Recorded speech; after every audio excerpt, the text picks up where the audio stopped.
जाते रहो सामने आने ये तेरा पाकिस्तान है, ये मेरा पाकिस्तान है। बजाते रहो और सामने आने तपाते रहो। इसकी तबीयत में घर जाए बुरंदी मानना डायलॉग है। तब्दीली आई रे, तब्दीली आई रे, तब्दीली आई नहीं है, बहुत बड़ी तकलीफ आई है। घबराना नहीं, परेशान नहीं होना।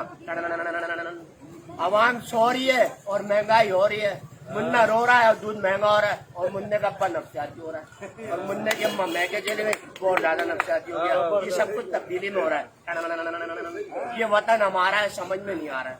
अपने को तो उनकी जान मन के खा रहे सियासतदान, जीवे जीवे पाकिस्तान। पाकिस्तान का मतलब क्या? सारे पैसे दल्ला और मुल्क से फरार हो जाए। पाकिस्तान जिंदाबाद, और पाकिस्तान से जिंदाबाद नहीं तो मार दिया जाएगा। लाहौर लाहौर है और कराची उसका शोर है, कमा के देता है। जो गया उसका कोई गम नहीं, उससे भी कम नहीं। तब्दीली आई रे, तब्दीली आई रे, रोक सको तो रोक लो। महंगाई आई रे, महंगाई आई रे।